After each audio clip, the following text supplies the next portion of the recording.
How are you?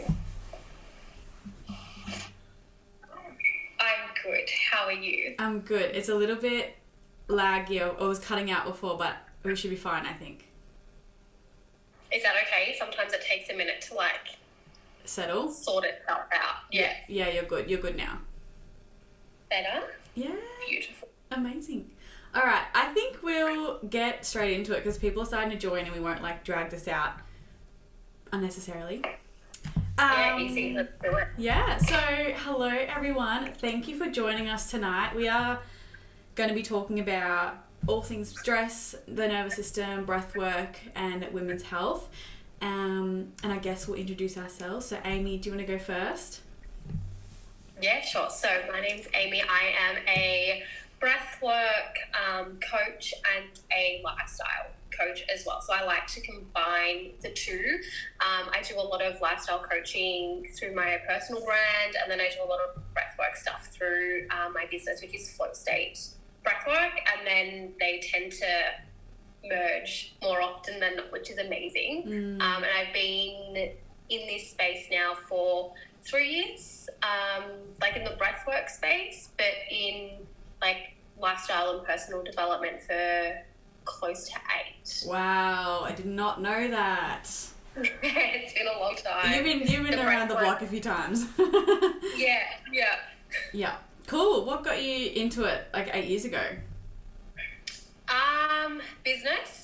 To be completely honest, I started a business. I needed to do a lot of work for that, and a lot of that kind of started with just getting a book, and it was a personal development book, and then just dived so much deeper, and deeper, and then deeper, and then eventually got to the point where I was so deep that it turned into more of a spiritual journey. I'd done all of the personal development, and then it kind of led itself into a bit more of a spiritual journey, and then that's when I found breathwork. So it kind of just really beautifully come together, without me even realizing what was going to come of it, which was really cool. That is really cool. They do say that having a business is one of the biggest personal development journeys that you're ever going to go on. And absolutely. Oh my God, am I finding that as well? So many things come up, limiting beliefs. You're can I, should I, won't I, what will they think of me? It's massive and ongoing. It is. Cool. Thank you for sharing. So I guess for me, my name's Britt. I am an exercise scientist by trade and graduated uni last year and studied exercise and sports science. And then with that, I'm doing online coaching and PTing, and my focus is mainly women, and I use exercise, nutrition, lifestyle, and mindset techniques to help women feel their best from not only the outside but the inside too. It's a really big focus for me, not to just focus on the physical and what we're eating, but what's going on stress related and other things as well. I think it's super important. Yeah. Amazing. Yeah. Cool. So that's who we are. That's who's taking up your time for the next half an hour or so. Cool. So I guess I want to start into why we're doing this in the first place and what we're really going to be speaking about. So I guess the main topic and the main reason is around, obviously, Amy's a breathwork facilitator, and I wanted to talk about that and sort of what it is, because a lot of people don't, let's start there, because a lot of people don't really know what it is. It's becoming more popular. Why is it becoming popular? Let's start there. Yeah, cool. So breathwork is as much as it's kind of picked up its speed and it's kind of really getting out there, there are still so many people who don't really know what it is or don't understand what it is. And there are a lot of people that hear the word breathwork and then just naturally kind of go, oh, that's all those videos that I've seen on TikTok and Instagram of people screaming and crying and hyperventilating, and it's, it's a lot and it's insane. And yes, that is a very small part of breathwork, but it's not it's not the entirety of breathwork. There's so much more to it, but a lot of people have come into the space and they're let's do some rebirthing, let's get you screaming, let's get you crying, let's just go hard.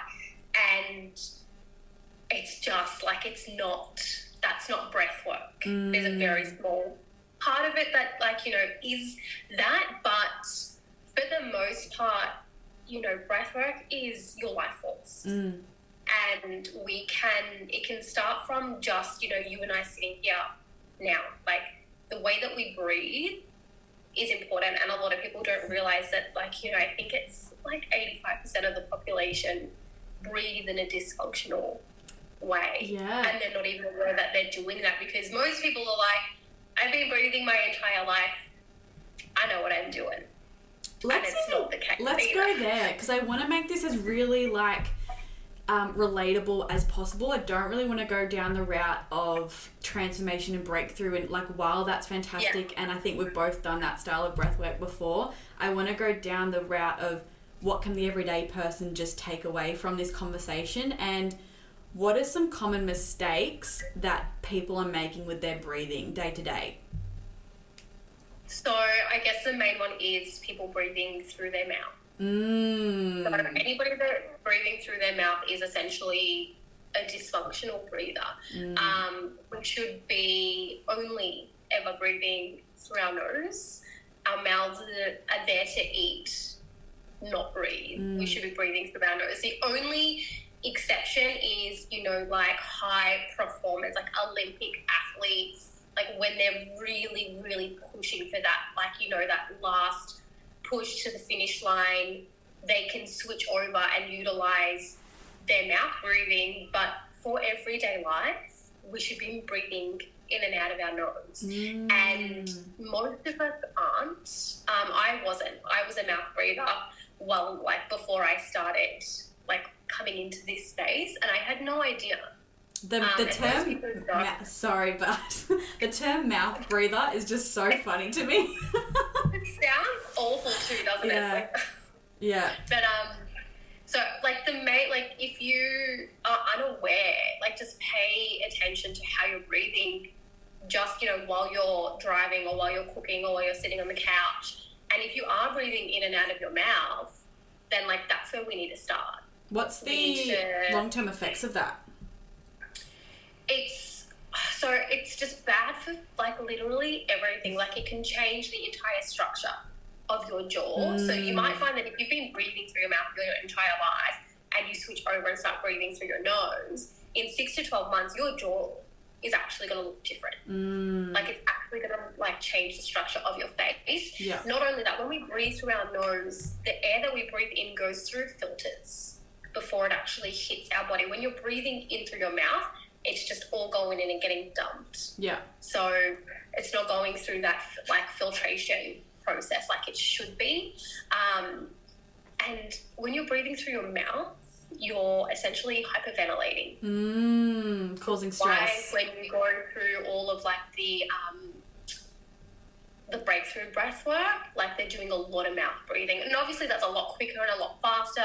But depending on how, you know, unfit you are, some people do breathe quite quickly and they're doing it in and out of their mouth, and that's putting them in a stress state without them even realising. Yeah, this is exactly how I wanted to go down this route, sort of like, well, how is the everyday person, like, how are we contributing to our own stress, and how can we not contribute? Like, how can we, you know, manage our stress levels? So the first one is stop breathing out of your mouth. And I know as well, I do this with my personal training clients too, even in the gym. We can use our breathing to sort of help us with certain movements and engage our core and things like that. Some clients, they breathe through their chest and they're breathing top heavy rather than breathing in and expanding their belly, which is what we're supposed to do, right? Yeah. Yeah. And that comes down to dysfunctional breathing as well. Like, because when you breathe in through your mouth, a lot of the time it is quite shallow, and a lot of us do hold a lot of stress and trauma in our diaphragm. So our diaphragm actually becomes restricted and can't move as much.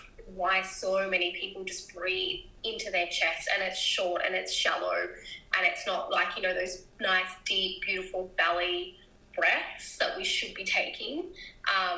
But that also comes down to, you know, just being mindful and being aware of how you breathe. And with practice and just over time, you'll feel it when you're breathing just really short and shallow into your chest.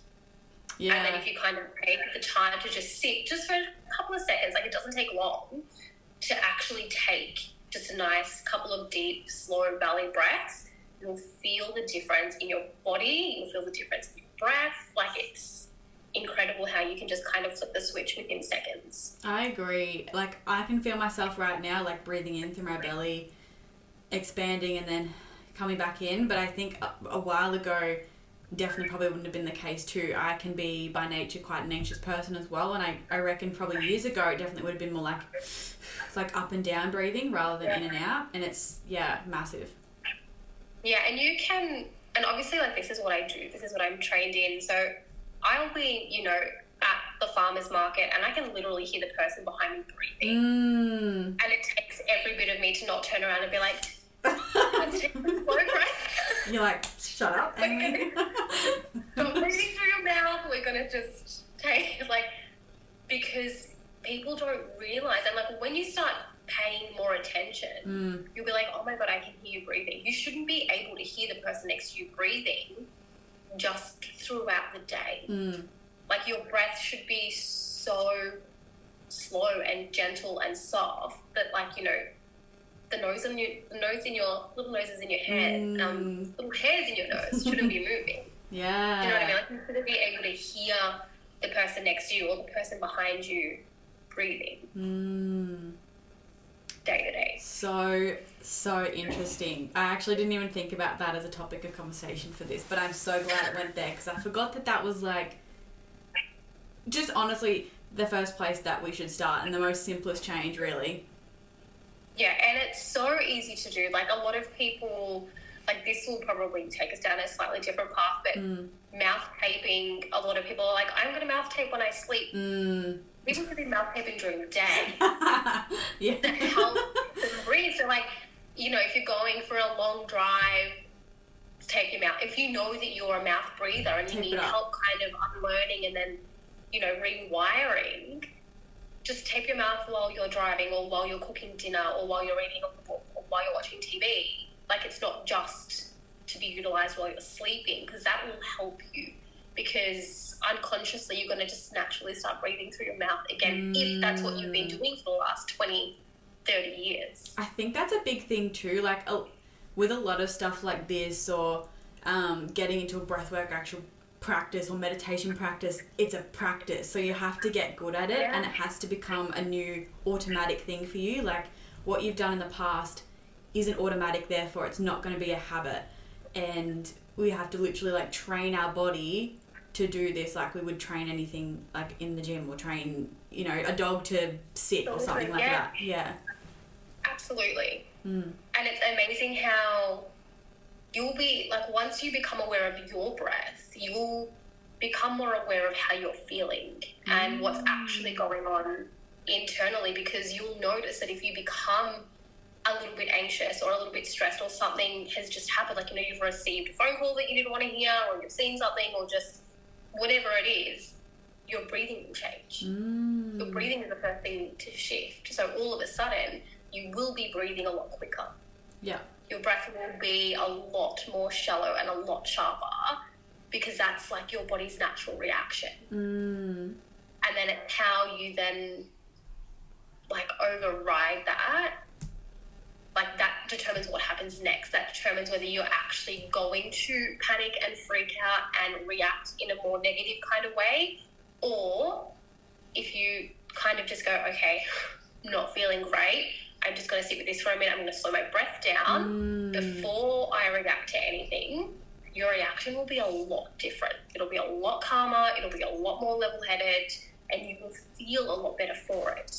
This is cool because I think this is a massive thing around, the regulation of ourselves, and I think it is such our responsibility to be able to regulate ourselves. I know for some it's harder than others because they could be in a very high chronic stress state and it's really hard to come down themselves, but ultimately the only thing that we can control in our life is our reaction to things. So I think it's definitely we can take that power back essentially to be able to try and re-regulate ourselves, and the breath is probably one of the first things, or is the first thing that we should look at, right? Yeah, absolutely. And like you said before, it's a practice. So it's going to take time. You're not going to like, something happens tomorrow, you're not just going to be like, hey, I'm just going to breathe long. I'm chill. Fine. I'm chill. It doesn't even matter. I'm not bothered. Yeah. But chances are you're going to react the same way that you would have today, because it takes a lot of self-awareness to get to the point where you notice your breath shift, you notice how you're starting to feel, and then you have to actually, like, you need to know that to be able to override that. It took me years. I was the biggest little hothead and incredibly reactive to everything. Like, I would snap in seconds multiple times a day. Yeah. Like, and then like learning how to just calm yourself is, it's insane. But it takes time. It's like anything. It's like going to the gym, learning a new language, like you need to practice it. Yeah. I agree. I used to be such like a panicker, and like something would happen, I'd like instantly react, or I'd hear news and I'd like, my state would shift immediately. And I do not constant meditation, but at least once a day I'm just sitting with my thoughts, or just sitting with like just my breath, and that's it. And over time I've definitely found that my state, my normal state, everyday state, is not as heightened as it was. It's a baseline of down here, something comes at me, or it might shake me, but it's not like a drastic reaction like it might have used to have been, where it was a snap or a hot-headed like yours. You said yours was too. You're more level-headed. And I think meditation is definitely an underrated practice. And meditation is something that I really struggled with. I could never do it. Yeah, I hear that a lot, actually. Whenever I tried to meditate, I just fall asleep. Yeah. Because I'd be like, nah, too hard, whatever. Like, there's too much going on in my head. Yeah. It's going to be easier if I fall asleep. Yeah. And then it wasn't until I started breathwork that I learned to meditate. So I actually learned how to meditate through breathwork. Yeah. Yeah. Because when you're meditating and like you're just doing a guided meditation, or it's quiet, you're kind of just like, you know, your mind's still going 1,000 miles. But with breathwork, you've got to focus on something. Yeah, you literally can't like not. Focusing on like your inhale, like how long you're inhaling for, how long you're exhaling for, how long you're inhaling. So that itself, like, you have to be aware. Your mind can't wander, you can't fall asleep. And then you learn how to meditate through that. So, like, my partner and I, we meditate every single morning. We don't even get out of bed. Yeah. We wait, the alarm goes off, we will, like, you know, turn that off. We'll do a 20 to 30 minute meditation every morning. Yeah. And it's just, I'm sure that the benefits of that for you guys have just been monumental as well. Huge. Yeah. It's so huge, because you start your day in a calmed state, in a calm way. You're not getting out of bed, rushing, fuck, I'm going to be late, I've got to do this, I'm going to do that, I'm going to have to do this. And then before you even run out of the door, your stress is your up body's here. stressed, your mind's stressed, your adrenaline is through the roof, you get in the car, cut you off, and then you're off. Yeah. And you're on tilt for the rest of the day. Yeah, and that's just how you are for the whole day. Yeah. Yeah. Yeah, so when you do a practice like that in the morning, it's going to calm you down. You're not going to be rushing. Your nervous system is going to be more regulated. And then, you know, just your day is going to be better. And if things do kind of go off, it's not going to set you off as much, because you're not going to be like, fuck this day. Yeah. Like, it's been too much. Like, from the minute I woke up, like, people cut me off now in the car, and I'm like, why are you in a rush? Same. I'm like, where are you going? What's your rush? Before, I would have been like on the horn, swearing at them, and now I'm like, where are you going? Yes, I reckon sometimes I'm even too down regulated, and I'm like, something will happen, and I'm like, don't even react, and someone will be like, did you see that? Like, this person just did that. I'm like, I don't care. Like, you're like, yeah, I seen it. I saw it, but I'm good. I've got nothing. Yeah. Yeah. And I think, like, a lot of us don't even realise that there can be another way of living too, that, like, that's just normal. I was definitely caught in it, in like the burnout cycle, and the overstimulation, the always busy, the chronic stress. Like, so many of us are caught in that web. Yeah, like modern day society almost makes you feel like it is normal. And if you're not highly strong and you're not stressed and you're not, you know, working 3 different jobs plus starting a business, like you're not doing enough. Which is a really, really hard thing to kind of come out of. Same thing. It took me years. It took me such a long time to get to where I am now. But kind of just realizing that it's not normal and how much better you feel once you have learned to regulate yourself and your nervous system and control your reactions to certain things. Like, don't get me wrong, like, I'm still, like, I'm human, I'm gonna snap. Oh, yeah. On occasion. Like, it happens. Yeah. But, like, the way I, like, look at it now, I say to people, if I snap at you, know that I mean every bit of it. Like, before, I was just a hothead. I would say shit that I didn't mean and I'd regret it later. Like, if I snap now, you're done. Mean every bit of You're it. out. I mean every bit of it because I've thought about it. And it needs, like, you know, sometimes things need to be said. But also, like, you kind of go, is this worth it? Probably not. If it is, well, then it is. And we're all human. Like, we're not going to be, you know, perfect. All love and light all of the time. Yeah. It doesn't happen. No. But learning how to, you know, for the most part, like 98% of the time, regulate yourself and not be that hot-headed mess that does snap and say a bunch of shit that, you know, you're going to regret in 20 or 30 minutes. Once you do actually calm down and go, what just happened? Yeah, it's like you black out. It's like blackout rage. You really do. You kind of go, why did that happen? How did that happen? Like, why do I keep doing this? Yeah, I've been there. Been there. Yeah, we all have. Yeah. I think the most important thing is to understand that you can shift. Like, that's not who you are. It's not your personality. You know what I mean? Like, it's not your personality. No. It's absolutely not your personality. It's not who you are. And if you want to, you can shift that. But you need to be, like, you need to want to make those shifts yourself. Yeah. Like, I can't want that for you. Yeah. You need to want to be able to do that because it's, you know, like, you can lead a horse to water, but if it doesn't drink. And a lot of people do have the thing where it's like, oh, that's just me. It's just my personality. It's like, I think all of us can have that element of us to us, but it, like, we can change our personality at any point, but that's also just a reaction and an emotion. Like, we are not our emotions. We are not our reactions. It's just something that, you're reacting. There's just a reaction of yours. Yeah, and you can shift that. Like, you know, people say that people don't change. They absolutely do. Absolutely do, and they absolutely can, but they need to actually want that for themselves. Absolutely. Because I am, like, I can promise you, I am not the same person I was 5 years ago. Oh, same. Yeah. Like, not even close. Like, if somebody came into my life that I hadn't seen for 5 years, they think they know me, but they don't. They would know a very, very different version of who I was. But that's not who I am now. So people can change, and you can, you know, shift how you react to things, and you can control your life and you can control your nervous system.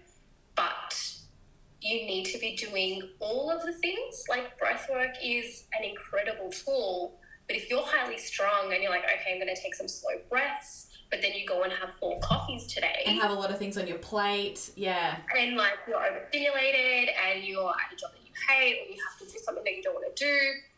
And you know, you've got all of that, and you're on your 5th coffee, and you're like, okay, I'm just going to sit in my car and take some slow breaths before this meeting. It's not going to work. No, it's it's not going to, like, it might calm you down ever so slightly. In the moment, In the moment, but you're going to step out of that car, and the coffee's going to take over, and you're like, this is very seconds. Like, you've got it, there's layers to this. It's like what I mean? Trying to put like a napkin over an elephant, you know, like you're trying to, or a Band-Aid over like a, what's it called, like a plug hole? Like, it's not really going to do anything in the long run. It's going to do nothing. Yeah. So there's so many layers, and we can get so deep into this, but we could. we could. Yeah. But sticking to the breath, like, I think attention to whether you're a mouth breather or not is the perfect place to start, and then timing your breath. Like, how long do you breathe for? Like, the ultimate, the most, like, optimal breath is in for 5.5 seconds, out for 5.5 seconds. Wow. No, I think, like, 1% of the world breathes like that. Like, it is super slow, deep belly breath. You'd be a very calm human to do that, I reckon, like, as your normal. As your everyday breath. But a really good practice that I give to most of my clients, like when they very first start working with me, is just breathe in for 4 seconds, breathe out for 4. Yeah. And if you can slow down to that point and master that, naturally you'll end up with the 5.5 second mark. Yeah. And box breathing is great. Box breathing is a really, really good place to start. If you get stressed at work or at home or, you know, whatever it might be, box breathing is incredible to just, like, completely control your nervous system. Yeah, and like, that's where you breathe in and regulate. hold, and then you breathe out and then hold, right? Yeah, so you literally breathe in for 4 seconds. Yeah. You hold for 4 seconds. You exhale for 4 seconds. You hold for 4 seconds, and you just keep going. Yeah. The longer you do it, the better you'll feel, the better you'll be. Yeah. You breathe 4 seconds. Like, if you are a mouth breather and you always breathe short and sharp, 4 seconds is going to be a bit of a stretch. So you can start with 3. But it just, as long as it's equal parts. So in for 3, hold for 3, out for 3. Like, whatever, whether it's 2, whether it's 4, whether it's 5, just keeping it consistent and creating that box and sitting with it for, you know, a minimum of 3 minutes, you'll feel like a new person. Like, instantly your heart rate will, like, drop. You'll feel better. Do it with your eyes closed, and you'll open your eyes and be like, everything looks brighter and lighter, and I feel calm. This is what the world looks like. Yeah, no, it's so cool. I love box breathing, and I think, yeah, we can go into it, I'm sure, but, like, again, another side quest is, like, holding your breath. I didn't realize how long I was able to hold my breath until breath work, and, like, it's insane. Does that help down-regulate you too? Yeah, absolutely. So, like, the worst thing that we do as a society is, like, when somebody is having a panic attack, you're like, take a deep breath. That's not going to help. That's going to actually make it a lot worse. What we should be saying is hold your breath. So that if you're panicking, rather than, like, you know, being like, oh my God, it's okay, take a deep breath. Do not say that, because the moment they, like, panic, and they're just going to go, and they're going to take a deep breath in through their mouth, and they're going to start hyperventilating, and it's just going to add fuel to the fire. What you actually want to do is say, hold your breath for as long as you can, for as long or as little as you can. Yeah. And that's actually going to calm them down almost instantly. Very cool. Yeah. Very cool. I'm just conscious of time. We've already clocked half an hour, so I feel like we could talk forever about this. 4 hours. Yeah.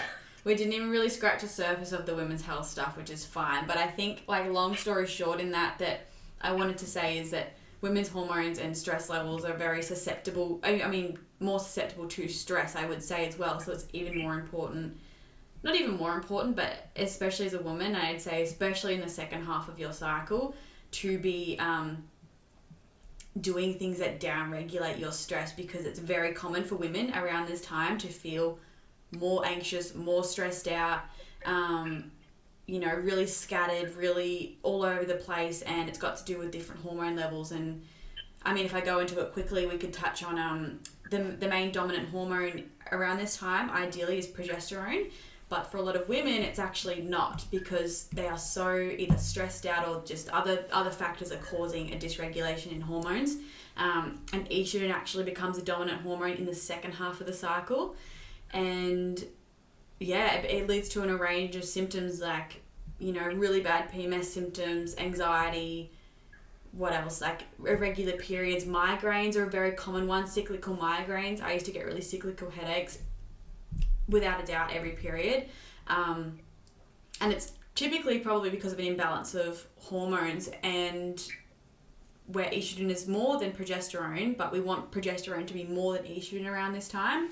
And a big cause of this can be stress, because the hormone cortisol is like our stress hormone.